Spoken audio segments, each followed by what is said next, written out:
Bismillahirrahmanirrahim. Assalamu alaikum students. I am Wajid Ali Kambo, your chemistry teacher. Student, I welcome you in our topical test session for MDCAT, NEET and all entrance test.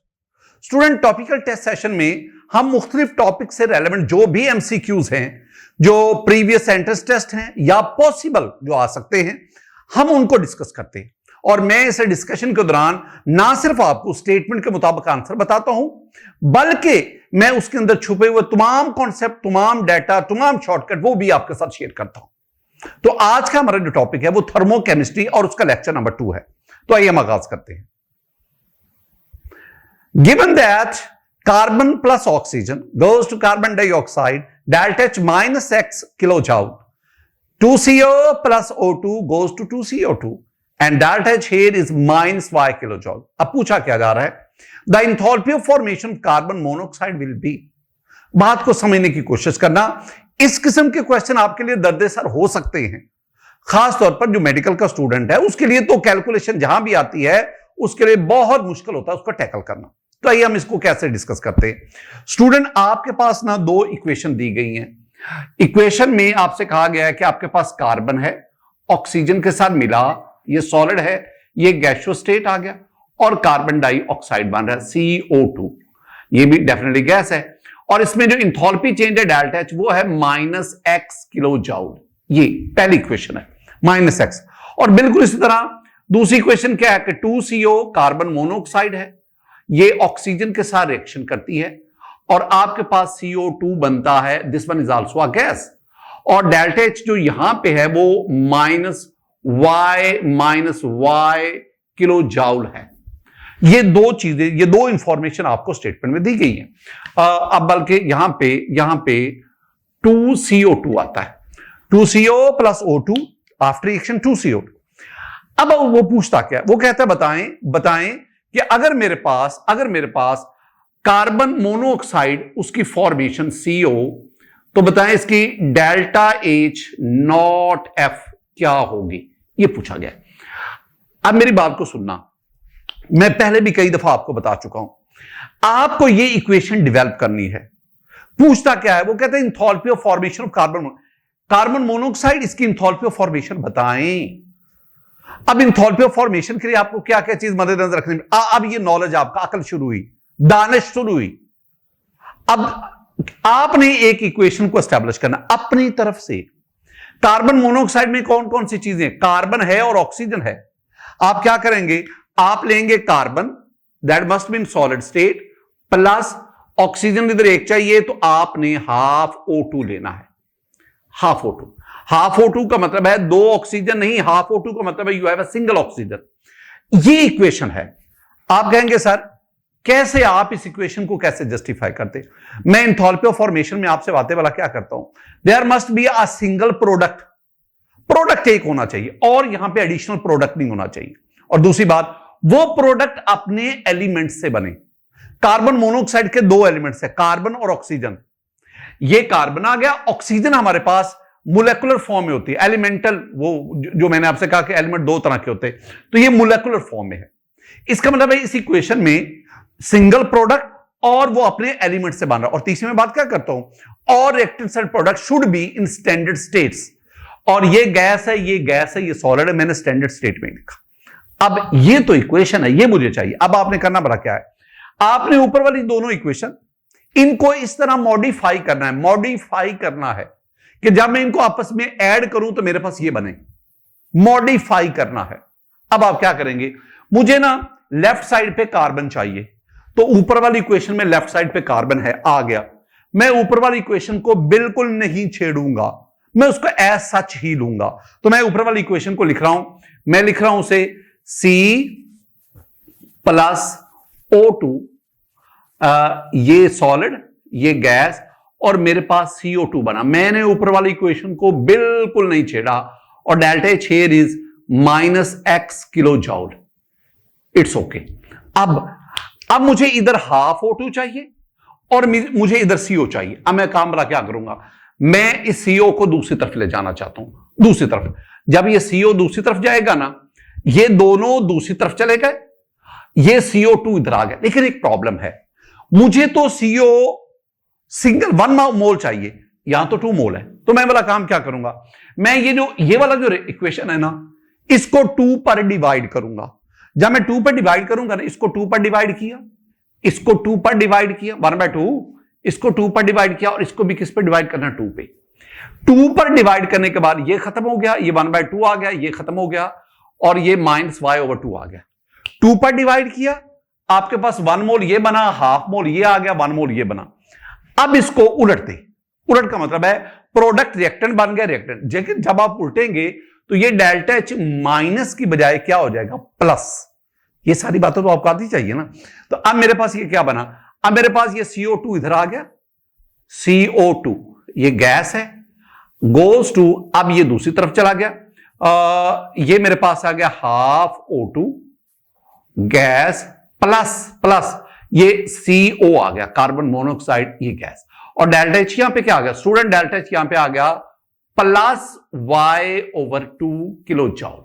ये पहली बात। अब मैंने क्या करना है, अब मैंने इन दोनों इक्वेशंस को जो मैंने अभी की है ना, अब मैं इन दोनों इक्वेशन को ऐड कर लूंगा। ये मैं इनको ऐड करने जा रहा हूं। ऐड किया, जब आप ऐड करें ना, तो जो सी राइट और लेफ्ट साइड पे कॉमन उसको कट कर दे। इधर CO2 है 1 मोल, इधर CO2 है 1 मोल, ये कट हो गया। अब दूसरी बड़ी अहम बात है, इधर हाफ है ऑक्सीजन, इधर 1 है, तो 1 से हाफ माइनस करें तो कितना रह जाएगा, हाफ। इसका मतलब है कार्बन उसी तरह आ गया, ये 1 O2, इससे हाफ माइनस करें तो ये हाफ O2 बच गया, और इधर आपके पास क्या बचा है, इधर आपके पास CO बच गया। अब इनमें से इन दोनों को भी आपने ऐड करना है। जब आप ऐड करेंगे तो ये -x + x, यानी आपके पास डेल्टा एच क्या बना, असल तो यही चीज है ना, डेल्टा एच ये बना जी -x + y/2, ये आपके पास बना। अब इन दोनों में ना आप देख लें, जब आप इन दोनों का लेंगे एलसीएम, तो एलसीएम इसका क्या आ जाएगा, 2, तो ये हो जाएगा -2x + y, और यही आपका ना डेल्टा H0F आ गया। This one is the question. For this question, your answer is beta, y -2x/2. The equation that represents standard enthalpy of atomization of hydrogen. Standard enthalpy of atomization. मेरी बात को जरा गौर से सुनना। जब हम स्टैंडर्ड इंथॉल्पी ऑफ एटोमाइजेशन की बात करते हैं, डेल्टा H0 एटोमाइजेशन स्टैंडर्ड, तो इसमें और हाइड्रोजन की बात कर रहे हैं, हाइड्रोजन, तो इसका मतलब है ये हाइड्रोजन जो है ये H2 है, it exist in gaseous state. तो जब हम इसको यहां से ब्रेक करेंगे तो हमारे पास हाइड्रोजन जो है वो एटॉमिक स्टेट में आएगी। ये मोलेकुलर फॉर्म है ये, लेकिन चूंकि इधर हाइड्रोजन 1 है तो इधर 2 की बजाय 1 करने के लिए इसको मैंने क्या कर दिया, हाफ। और एक और बात, अब बॉन्ड को आपने ब्रेक करना है, इसका मतलब आपको एनर्जी देनी पड़ेगी, और जब एनर्जी देंगे ना तो इसकी वैल्यू जो है ना वो डेल्टा H0 एटोमाइजेशन हमेशा पॉजिटिव के साथ आएगी, पॉजिटिव के साथ। और ये जो इसकी इंथॉल्पी ऑफ एटोमाइजेशन वो आप लोग पढ़ते हैं 218 किलो जॉल पर मोल होता है। अब ना आपने इक्वेशन में क्या क्या देखना, इक्वेशन में आपने देखना है, आपने उस इक्वेशन को सिलेक्ट करना है जिसमें इधर हाफ O2 हो और साथ ऑक्सीजन गैस लिखा हो, इधर H एटॉमिक फॉर्म में आ गया गैस। अगर आप एनर्जी लिखना चाहते हैं, अगर आप इधर एनर्जी ऐड करेंगे तो आपको +218 लिखना पड़ेगा, अगर आप इधर एनर्जी ऐड करेंगे तो आपको -218 लिखना पड़ेगा, और अगर आप इक्वेशन से हट के लिखना चाहते हैं इस फॉर्म में तो आपको +218, क्योंकि एंडोथर्मिक है ना। अगर आप इन तमाम बातों को देखेंगे जो मैंने आपको समझाई, तो your answer is delta, D is correct option. When strong base is treated with weak acid, then delta H0 यानी इंथॉल्पी ऑफ न्यूट्रलाइजेशन इज, ये 4 ऑप्शन आ गए। ये एक लंबी बहस है, समझने की कोशिश करना स्टूडेंट। मेरे पास जो अब डिस्कशन है ना, ये बहुत बहुत इंपॉर्टेंट डिस्कशन है। इसमें ना हम delta H0N, this is called enthalpy of neutralization, इसको मान। एक छोटी सी बात तो पहले जहां से मैं आगाज करता हूं, स्टूडेंट अगर आपके पास 1 मोल H पॉजिटिव हो एक्वस, आपके पास 1 मोल OH नेगेटिव हो एक्वस, और ये दोनों मिलेंगे, you will get water in liquid state. अब ना H positive OH negative aqueous, 1 mole Avogadro number of H positive, Avogadro number of OH negative. जब ये मिलकर 1 मोल वाटर बनाते हैं, Avogadro number of water molecule, इनके आपस में इंटरेक्शन की वजह से एनर्जी रिलीज होती है। वो जो एनर्जी रिलीज होती है उसे कहते हैं एंथैल्पी ऑफ न्यूट्रलाइजेशन। अब वो कितनी होगी? अगर 1 मोल और 1 मोल वाटर बने तो आपके पास जो एनर्जी रिलीज होगी ना, उसे हम कहते हैं डेल्टा H नॉट, और वो है -57.4 किलो जाउल पर मोल।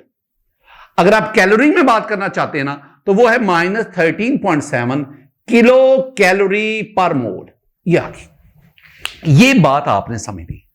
अब मैं आपके साथ 3 डिफरेंट केसेस डिस्कस करता हूं। पहला केस क्या है? केस 1 स्टूडेंट्स ये है, केस 1 मेरे पास ना एक स्ट्रॉन्ग एसिड है, स्ट्रॉन्ग एसिड, और मेरे पास एक स्ट्रॉन्ग बेस है, स्ट्रॉन्ग बेस, दोनों स्ट्रॉन्ग हैं। जब आप स्ट्रॉन्ग एसिड को वाटर में ऐड करते हैं ना, मुकम्मल 1 मोल स्ट्रॉन्ग एसिड लोगे, वाटर में जाने पर वो 1 मोल हाइड्रोजन आयन देगा।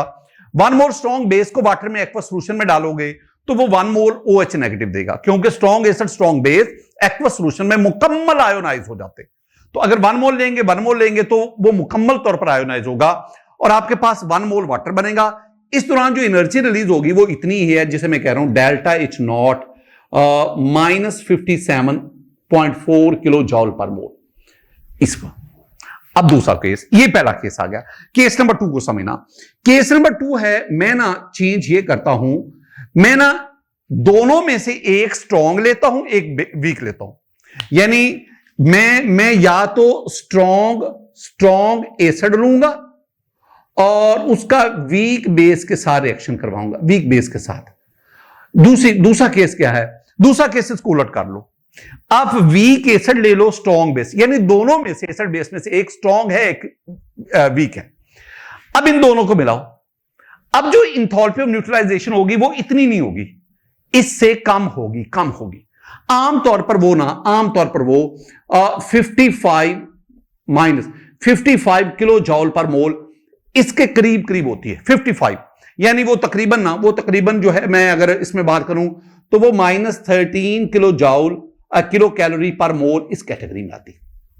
मतलब ये 57.4, ये 55, 2.5 किलो जॉल पर मोल एनर्जी कम क्यों हुई? वो कहां यूज हुई? वो इसलिए कि जो आप एसिड, ये जो वीक एसिड या बेस यूज करते हैं ना, वो मुकम्मल तौर पर आयोनाइज नहीं होता।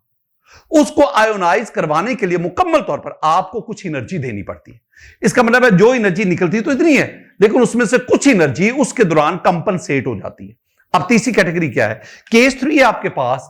केस 3 में आप कहो कि आपके पास वीक एसिड और वीक बेस है।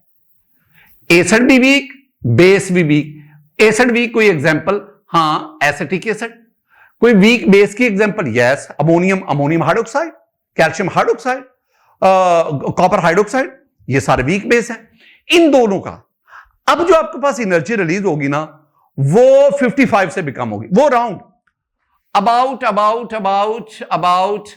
50 किलो जॉल पर मोल होगी। अब ये क्यों कम हो गई? ये इसलिए कम हो गई, अच्छा ये सॉरी, इसको हम करते हैं 13.4 किलो कैलोरी। अच्छा, वो ये ना रफली 13 किलो कैलोरी पर मोल होगा। मैं दोनों यूनिट, किलो जॉल भी किलो कैलोरी, दोनों डील कर रहा हूं ताकि अब ये 3 बातें आपके ज़हन में बैठे। अब ये जो क्वेश्चन आपके पास है, अगर आप इसको देखोगे ना, तो आपके पास स्ट्रॉन्ग बेस वीक एसिड के साथ होगा, तो एंथैल्पी ऑफ न्यूट्रलाइजेशन हमेशा 57.4 किलो जॉल से कम आएगी। So for this question your answer is beta. The heat of neutralization of strong acid and strong alkali mean base, वो बेस जो मुकम्मल तौर पर एक्वस सॉल्यूशन में आयोनाइज हो जाए उसे हम अल्कली कहते हैं। तो is 57.4 kilo joule per mole, the heat release 1.5 mole of nitric acid is mixed with 0.2 mole of KOH is. बड़ी आसान सी बात, बहुत आसान, वेरी सिंपल। सुनो पहले ना लॉजिक देखा करो। मैं क्वेश्चन को कहां से स्टार्ट करता हूं। वो कह रहे हैं कि you have the nitric acid, this one is a strong acid, and it is treated with KOH. This one is the strong base and it is called alkali, strong base. तो ये दोनों आपस में रिएक्ट करेंगे तो आपके पास ये KNO3 बनेगा. This one is a salt along with water. अब जरा सुनना, मैंने क्या कहा आपसे. मैं आपसे कहता हूं कि अगर आप 1 मोल नाइट्रिक एसिड लें, 1 मोल ये एक्वस, 1 मोल आप KOH लें, 1 मोल, तो ये भी एक्वस. आपने दोनों 1 मोल, आपके पास वाटर कितना बनेगा, 1 मोल, ये भी वाटर बन गया. अब मैं आपसे क्या कहता हूं, मैं आपसे कहता हूं कि जब आपके पास 1 मोल वाटर बनेगा तो इतनी एनर्जी रिलीज होगी. तो इस दौरान जो इंथैल्पी चेंज आएगी डेल्टा एच, वो -57.4 किलो जाउल पर मोल आ गया. स्ट्रॉन्ग एसिड, स्ट्रॉन्ग बेस, मुकम्मल आयोनाइज हुए, 1 मोल वाटर बना और 1 मोल वाटर के अगेंस्ट इतनी एनर्जी रिलीज होती है जिसे हम इंथैल्पी ऑफ न्यूट्रलाइजेशन कहते हैं. अब मैं एक सेंटेंस लिखता हूं.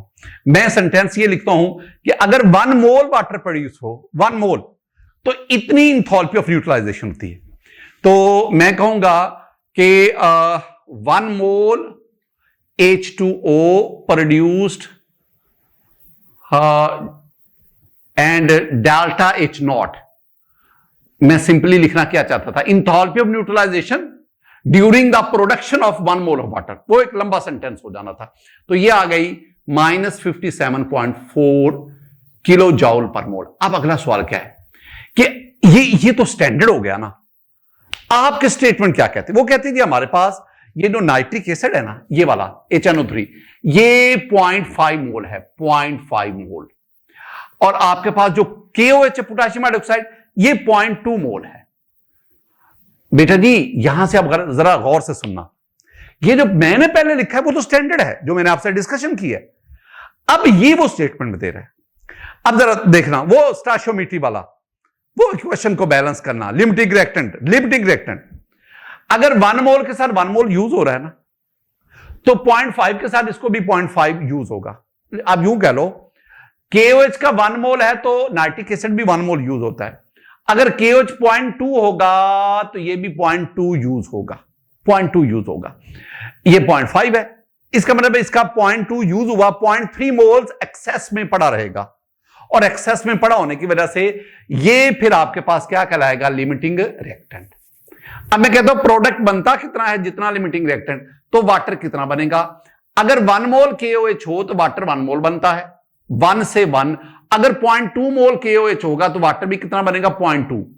अब मैंने आपसे क्या कहा कि 1 मोल अगर वाटर हो तो इतनी एनर्जी रिलीज होती है. अगर 0.2 मोल वाटर प्रोड्यूस हो, वाटर, तो बताएं कितनी एनर्जी रिलीज होगी. तो -57.4.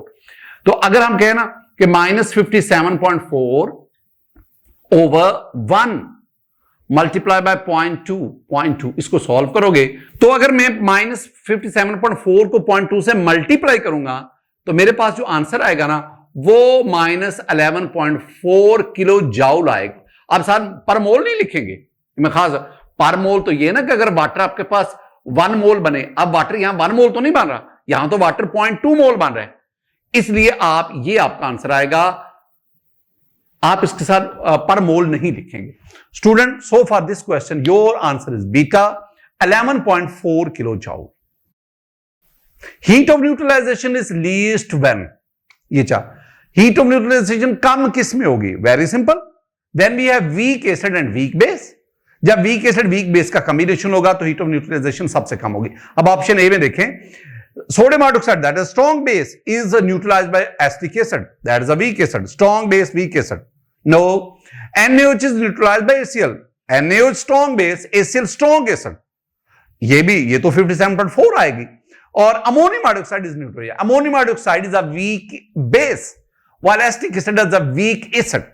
So when weak acid and weak base, they react with each other, we have least heat of neutralization. So for this question, your option is Charlie. 12 gram of graphite is burnt in a bomb calorimeter and the temperature rise recorded is 5 Kelvin. Calculate the enthalpy of combustion in graphite if the heat capacity of calorimeter, yani bomb water, is 90 kilojoule per mole. Student ये आपके पास एक question आ गया, कोई मुश्किल नहीं है, बिल्कुल आसान है। क्वेश्चन का ताल्लुक बॉम्ब कैलोरीमीटर वाले टॉपिक से है। बॉम्ब कैलोरीमीटर, दो किस्म के कैलोरीमीटर आप पढ़ते हैं, एक ग्लास कैलोरीमीटर और एक bomb calorimeter. Student bomb calorimeter में ना जो आपके पास इक्वेशन है वो है Q that is equal to C into delta T. ये जो C है that is the heat capacity. फिलहाल इतनी तो चीजें आपको इन दोनों की वैल्यूज बता के दी गई हैं। Q आपके पास हीट कैपेसिटी जो है ना, हीट कैपेसिटी ये आपके पास है 90 हीट कैपेसिटी वो बता रहा है बॉम्ब की वाटर को 90 किलो जूल पर केल्विन है। किलो जूल पर केल्विन ये आ गया। और delta T change in temperature वो दे रहा है 5 केल्विन, ये आ गया 5 केल्विन। अब आप इन दोनों को मल्टीप्लाई करो तो आपके पास Q आ जाएगी 9 5 45 450 किलो जूल। ये केल्विन से पर केल्विन कट गया किलो जूल। चूंकि एनर्जी रिलीज होती है तो मैं इसके साथ क्या लिखूंगा, माइनस। अब एक तो ये गुफ्तगू ये आई, दूसरी गुफ्तगू का ऐसा बहुत बहुत इंपॉर्टेंट और वही चेंज करके वो आपको डिस्ट्रैक्ट करेगा, और वो ये है कि ये जो इंथॉल्पी, ये जो हीट रिलीज हो रही है 450, ये कितने मोल्स के लिए है वो मोल तो नहीं बताता। वो कहता है you have the 12 gram of graphite 12 ग्राम। अब आप जानते हैं कि graphite is an allotropic form of carbon, और अगर आप 12 ग्राम इसके मोल बनाएंगे तो 12/12 ये ऊपर 12 तो समझ आ गई 12 ग्राम है, ये 12 कहां से, this is the atomic mass of carbon. अगर आप इसको कट किया आपके पास, इसका मतलब है कि आप इसको डिवाइड किस पे करेंगे, 1 पे।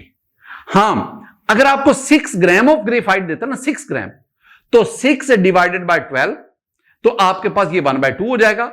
इसका मतलब है फिर आप इसको 0.5 पे डिवाइड करते, लेकिन चूंकि 12 ग्राम है इसका मतलब है वो 1 मोल की बात कर रहा है, तो आप यही लिखकर -450 किलो जूल और साथ का लिखोगे पर मोल, तो ये आपके पास आंसर आएगा। Student, so for this question your option is A, -450 kilo joule per mole. Some enthalpy changes of combustion are given below. ये कुछ वैल्यूज आपको दी गई हैं, इनको गौर से देखना है। What is the enthalpy change of the following reaction. ये सारे के सारे ना, आप एक काम तो करो, इन सब रिएक्शंस को लिखना पड़ेगा।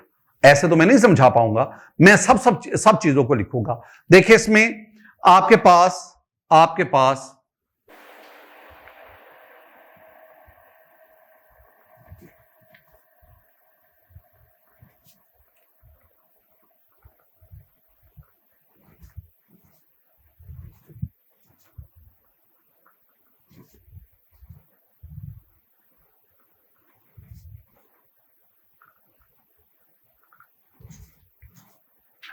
स्टूडेंट, अब ना अहम तरीन नुकता, ये आपके पास चीजें आ गई। अब आपने काम क्या करना है, काम बहुत सिंपल है। आपने ना जो फाइनल इक्वेशन हमें दी गई जिसकी एंथैल्पी वो है CO, मैं यहां पे लिखूंगा CO प्लस 2H2 ये गैस और बल्कि sorry CO plus 2H2 CH3OH ये लिक्विड है। आपने इसकी डेल्टा H इसको फाइंड आउट करना है, डेल्टा H। अब आपने इसको कैसे लेके चलना है, मैं दोबारा कहूंगा, आपका फोकस सिर्फ और सिर्फ इस इक्वेशन पे होना चाहिए। लेफ्ट साइड पे CO और 2H2 होने चाहिए। अब देखिए ऊपर में ये CO है, ये लेफ्ट साइड पे ही है, ये H2 है, हम इसको 2H2 करना चाहते हैं, तो इसका मतलब है हम इस सारी इक्वेशन को 2 से मल्टीप्लाई करेंगे। जब हम इसको 2 से मल्टीप्लाई करेंगे ना, 2 से, तो ये मेरे पास जब 2 से मल्टीप्लाई होगा तो ये 2H2, और जब मैं इसको 2 से मल्टीप्लाई करूंगा तो ये हाफ खत्म हो जाएगा, और यहां भी इसके साथ भी क्या आ जाएगा, 2H2O। आपने इसको भी 2 से मल्टीप्लाई करना है, इसको भी 2 से मल्टीप्लाई करना है। ये हो गया। दूसरा, ये साइड क्लियर होगी, CO ये आ गया, H2 था हमारे पास, हमने उसको 2H2 करना है, लिहाजा पूरी इक्वेशन को हमने 2 से मल्टीप्लाई किया। यहां जो 1/2 था 2 से मल्टीप्लाई होने के बाद वो खत्म हो गया।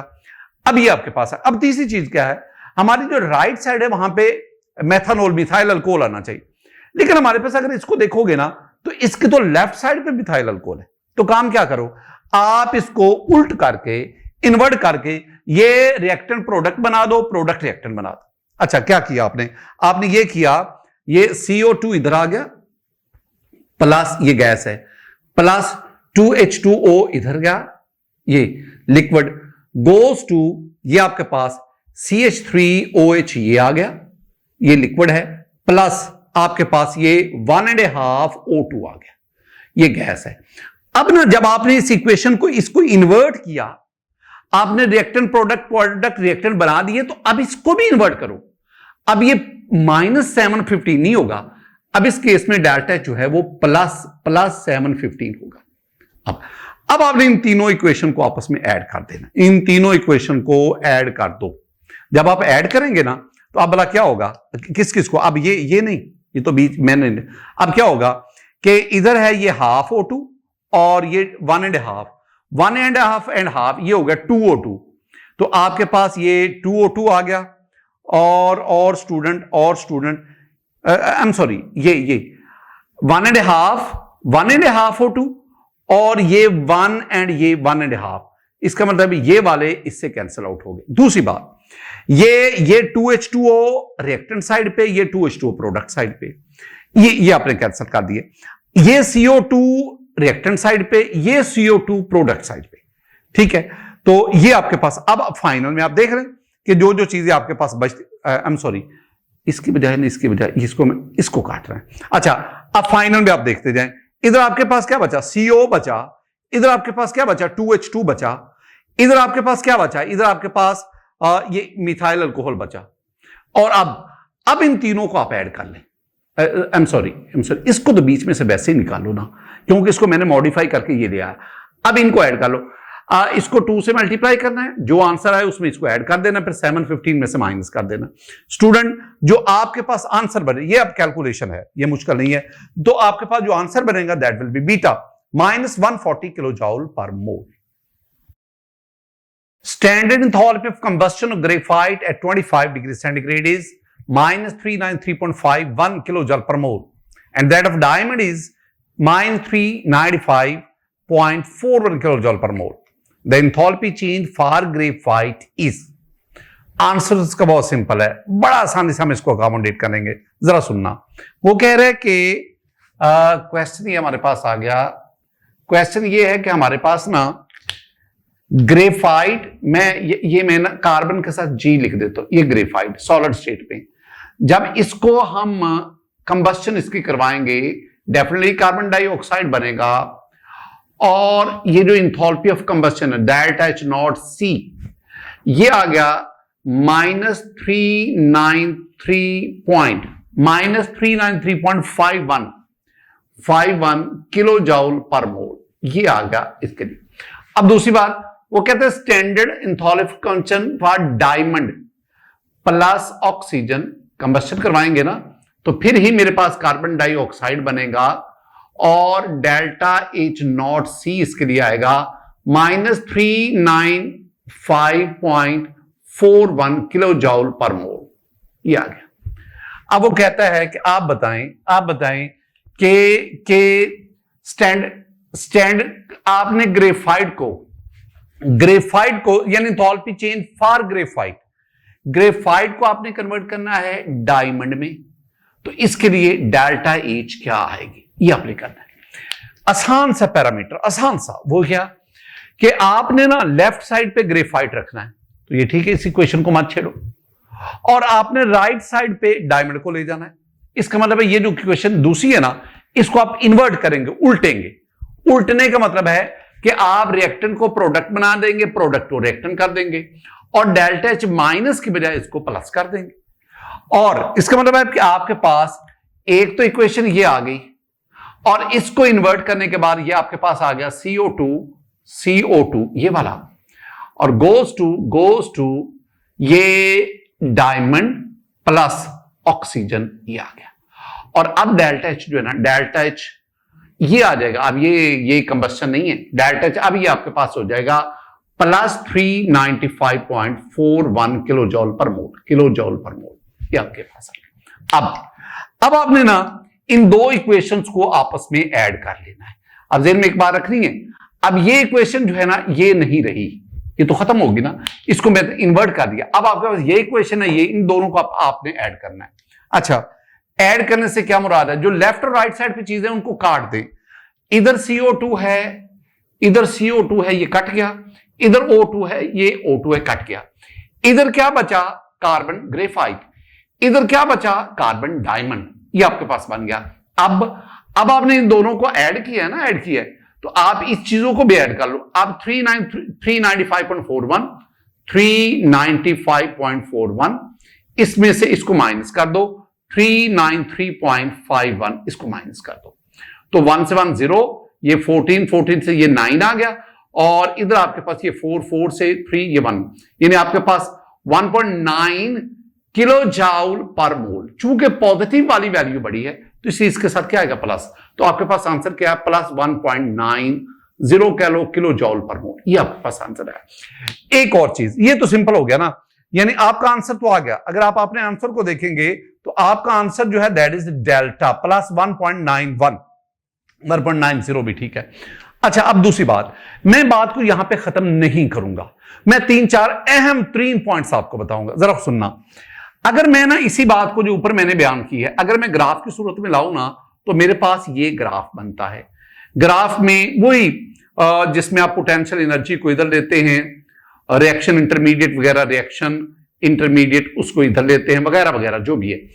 अब अगर आप ना ग्रेफाइट को देखेंगे ना, तो उसकी एनर्जी है -393.5, कम है, यानी ग्रेफाइट यहां पे है, सी ग्रेफाइट, और डायमंड उसकी एनर्जी ज्यादा है 395.41, तो डायमंड कदरे यहां पे है, डायमंड ये यहां पे है, तो ये carbon in the diamond, although both are allotropes of. अब आप ग्रेफाइट को कार्बन डाइऑक्साइड में, तो वो कम एनर्जी रिलीज करेगा, नीचे है। डायमंड को कार्बन डाइऑक्साइड में, वो ऊपर है, वो ज्यादा, यानी जिसकी इंथैल्पी ऑफ कंबस्शन ज्यादा है, वो ऊपर है, जिसकी इंथैल्पी ऑफ कंबस्शन कम है। अब हम बड़ा क्या कहते हैं, हम कहते हैं, मैं ना डायमंड और ग्रेफाइट के बारे में कुछ बातें आपको बता रहा हूं, मैं फिजिकल और केमिकल प्रॉपर्टीज आपके साथ शेयर करने जा रहा हूं, मैं स्टेबिलिटी शेयर करने जा रहा हूं, जरा गौर से सुनना। अब अगर मैं कहूं कि दोनों में से, ग्रेफाइट और डायमंड दोनों में से ज्यादा स्टेबल कौन है, ज्यादा स्टेबल कौन है, तो वेरी सिंपल, जो नीचे होगा, जो लो एनर्जी पे होगा, वो स्टेबल है। तो कौन है, diamond is graphite is more stable than diamond. एक तो बात।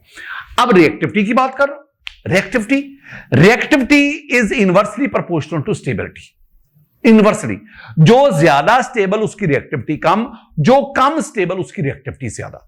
ये मैं केमिकल प्रॉपर्टीज की बात करता हूं।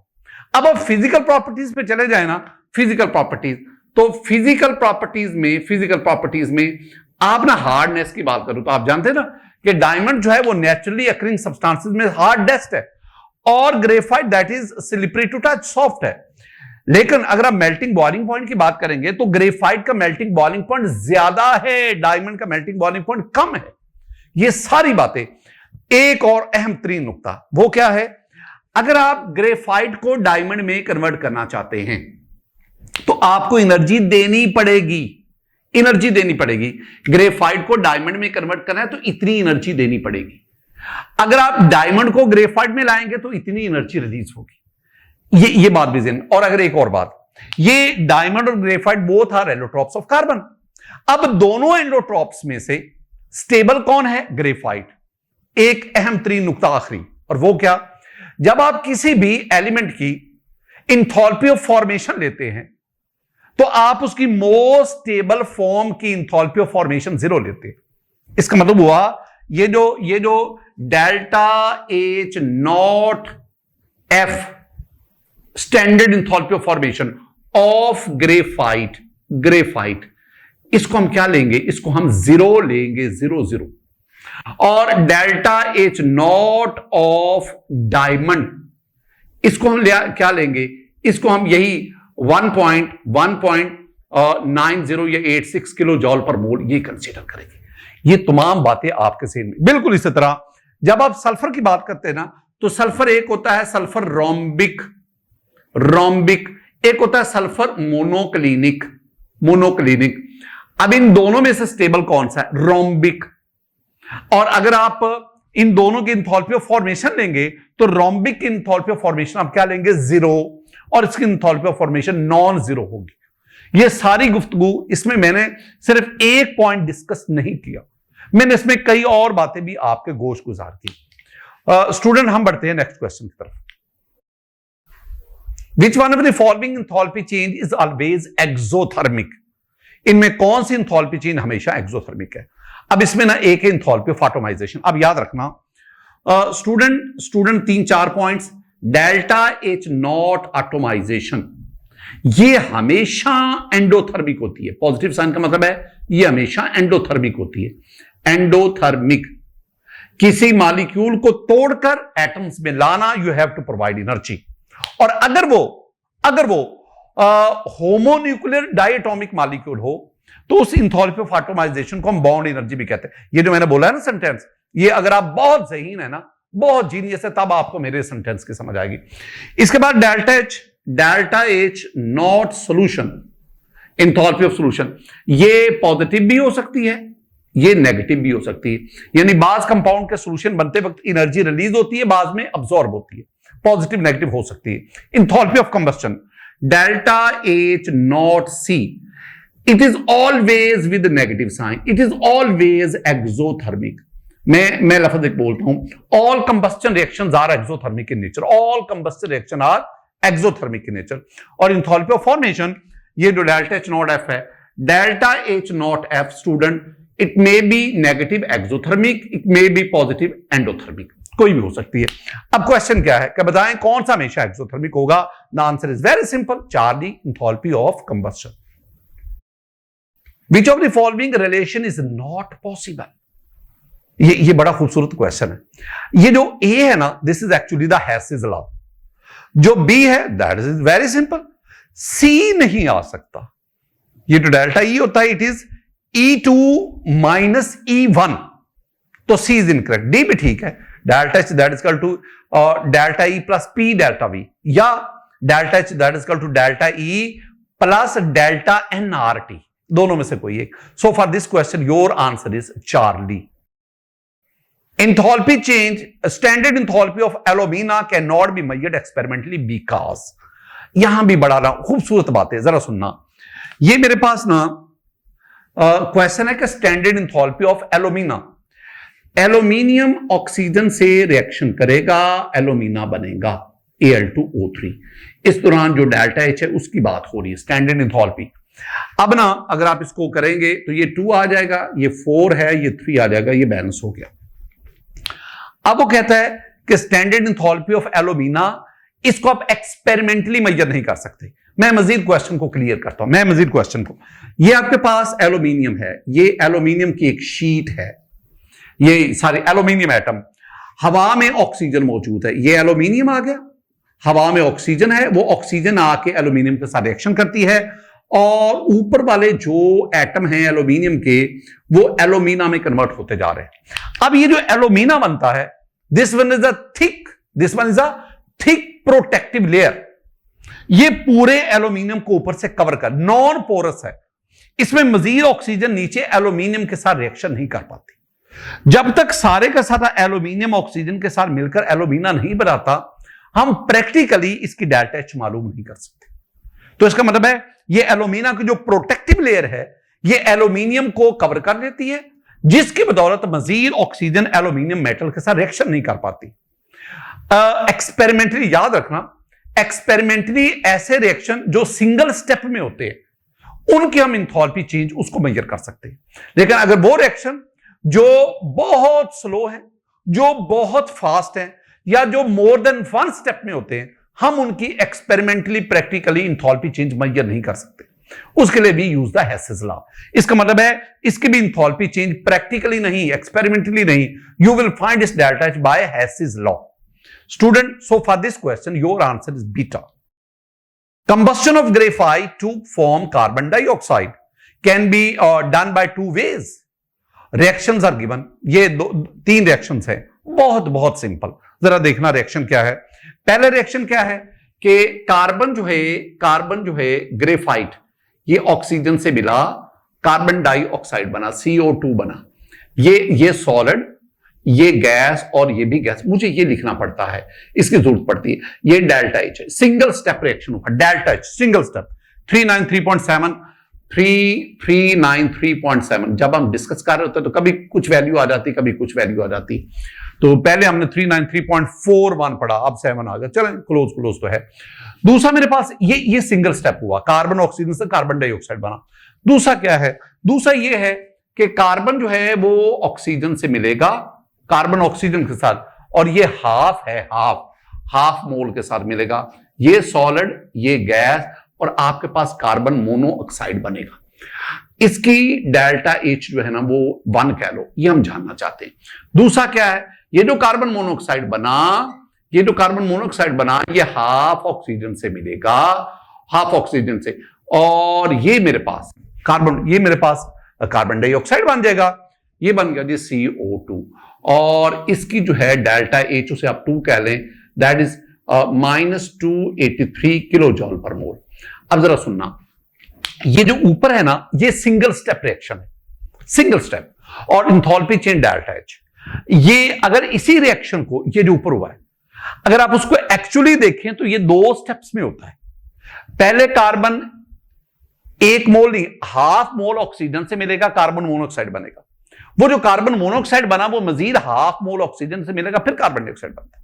यानी ये सिंगल स्टेप रिएक्शन है और ये 2 स्टेप रिएक्शन। हैसेस लॉ क्या कहता है?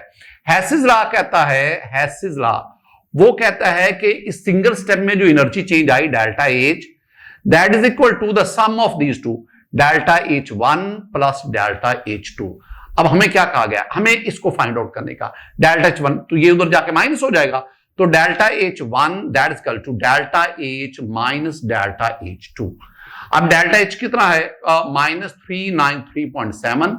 अब ये माइनस और ये माइनस प्लस हो गया 283। तो आपके पास जो आंसर आएगा ना, ये -110 के करीब आएगा किलो जॉल पर मोल। ये आपके पास student, so for this question your answer is very simple, -110 kilojoule per mole.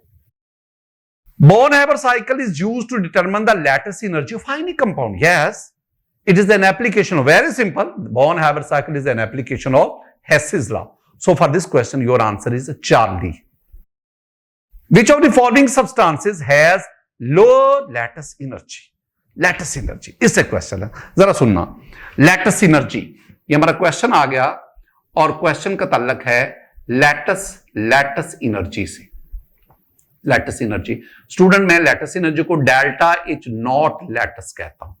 मैं ये कहता हूं lattice energy is directly proportional to charge density, and that is equal to charge over size ratio, charge over size ratio. This is the charge density. अब आपके पास है क्या? हमारे पास है MgO, गौर से सुनना है, MgO, हमारे पास एक MgO, हमारे पास है Na2O, हमारे पास तीसरी जो चीज आ गई that is CaO, and the fourth one we have the K2O। अब क्वेश्चन हमसे क्या कहा जा रहा है? क्वेश्चन हमसे कहा रहा है बताएं इसमें से सबसे लोअर लैटिस एनर्जी किसकी? आप इस सारी बात को ज़हन में बिठा लो। लोअर लैटिस एनर्जी उसकी होगी जिसकी चार्ज डेंसिटी सबसे कम होगी। अब एक बड़ी आपको आसानी क्या है, इन सब में एनाइन सेम है, और इन सब में एनाइन कौन सा है? O-2, यानी ऑक्साइड आयन। इसका मतलब है एनाइन अगर सेम है तो एनाइन की चार्ज डेंसिटी लैटिस एनर्जी को कोई इफेक्ट नहीं करेगी। असल है इन कैटाइन की। अब मैग्नीशियम को देख लो, ये मैग्नीशियम है Mg2+, ये कैल्शियम है Ca2+। ये अब ना सोडियम को देख लो, सोडियम इससे पहले है, ये सोडियम है Na1+, और ये पोटाशियम है K1+, क्या K+ लिख लो। अच्छा, अब आपने इन चारों कैटाइन की चार्ज डेंसिटी को देखना, जिस पे चार्ज ज्यादा उसकी चार्ज डेंसिटी ज्यादा, इनमें चार्ज +2 डेफिनेटली इनका, और जिसका साइज कम। अगर ये दोनों फैक्टर देखे जाए ना, चार्ज और साइज को, तो सबसे स्मॉलेस्ट साइज और सबसे ज्यादा चार्ज, तो इसका मतलब इसकी चार्ज डेंसिटी सबसे ज्यादा और अगर इसकी चार्ज डेंसिटी सबसे ज्यादा तो इसकी लैटिस एनर्जी भी सबसे ज्यादा। तो इनमें सबसे ज्यादा लैटिस एनर्जी मैग्नीशियम ऑक्साइड। वो कहता है काम बताएं लोएस्ट किसकी, उसके लिए आपके पास क्या होगा, पोटेशियम, क्योंकि एक इसका साइज सबसे बड़ा है और दूसरे इस पे चार्ज +1 है। तो इसका मतलब हुआ आपका जो करेक्ट ऑप्शन बनेगा वो K2O है। Student, so for this question your answer is very simple, that is K2O delta. Which of the following is the lattice energy likely to have the greatest numerical value? यानी इसमें से किसकी lattice energy सबसे ज्यादा है? वही दो बातें आपको देखनी पड़ेगी स्टूडेंट। आपको लैटिस एनर्जी के लिए चार्ज डेंसिटी देखनी पड़ेगी, आपको चार्ज टू साइज रेशो ना सिर्फ एनाइन की देखनी पड़ेगी, कैटाइन की भी देखनी पड़ेगी। अब इसमें जो आंसर है ना दैट इज लिथियम फ्लोराइड। क्यों स्टूडेंट, ये जो आपके पास लिथियम फ्लोराइड है ना, लिथियम फ्लोराइड, इसमें जो लिथियम आयन है इसका साइज सबसे कम है, जो फ्लोराइड आयन है उसका साइज सबसे कम है। तो कैटाइन और एनाइन का साइज भी कम है, चार्ज तो साथ बाकी सब पे भी +1 -1 है। तो स्मॉल साइज होने की वजह से लिथियम के कैटाइन की चार्ज डेंसिटी बाकी सबसे ज्यादा है। बीटा पे भी लिथियम आयोडाइड है, चार्ली पर रुबीडियम है, डेल्टा पे सोडियम है। तो देखो ना, इधर लिथियम है जो कैटाइन है, लिथियम है, सोडियम है और इधर रुबीडियम आ गया। अब इनमें सब पे चार्ज तो सेम है, साइज किसका सबसे कम, लिथियम का, लिहाजा लिथियम की चार्ज डेंसिटी सबसे कम। और दूसरी तरफ हेलाइड कौन सा है, एक आपके पास फ्लोराइड है, एक आपके पास क्लोराइड है, एक आपके पास आयोडाइड है। अब आप इसमें क्या कहोगे कि चूंकि फ्लोराइड का चार्ज तीनों पे सेम है, -1 साइज सबसे कम है, तो यूं लिथियम और फ्लोराइड दोनों चार्ज डेंसिटी ज्यादा होने की वजह से इनकी लैटिस एनर्जी सबसे ज्यादा है। सो for this question your answer is very simple, A lithium fluoride. Which one of the following equations does the enthalpy change represent the lattice energy of the sodium chloride? मुझे ना कोई इसकी ना option से गर्ज नहीं है, मुझे तो एक सिंपल बात से गर्ज है। स्टूडेंट, जब आप लैटिस एनर्जी की बात करते हैं ना सोडियम क्लोराइड की, यानी delta H0 lattice sodium chloride, इसके लिए आपने इक्वेशन कैसे चूज करनी है? आपके पास ना sodium ion that must be in gaseous state. Sodium ion must be in gaseous state. You should have the chloride ion that must be in gaseous state, and you have the NaCl that must be in lattice solid state. इस chloride जो delta H0 आएगी उसे हम कहेंगे lattice energy, and that is -77 kilo joule per मोल। अच्छा, एक और भी बात, आप इसको यूं भी लिख सकते हो, आप इसको उलट कर दो, सोडियम क्लोराइड को रिएक्टेंट बना लो, इन दोनों को प्रोडक्ट साइड पे ले जाओ, फिर सिर्फ आप डेल्टा H को माइनस के बजाय क्या कर देंगे, प्लस, वो भी ठीक होगा। लेकिन ये एक है, इनमें से कोई भी चीज अगर आप नहीं लिखेंगे, गैसियस, ये आयंस गैसियस स्टेट में नहीं लिखेंगे, सोडियम क्लोराइड यहां पे लिक्विड गैस लिख देंगे, ये गलत हो जाएगा। आपको इसी फॉर्म में ही इसको पढ़ना पड़ेगा। सो for this question your answer is delta. The property whose value is independent from quantity of a substance is called intensive property. Which of the following is an intensive? Intensive कहते हैं जिसमें हम उसको divide करें, दो हिस्सों में लाएं, उसकी वैल्यूज में कोई चेंज ना आए।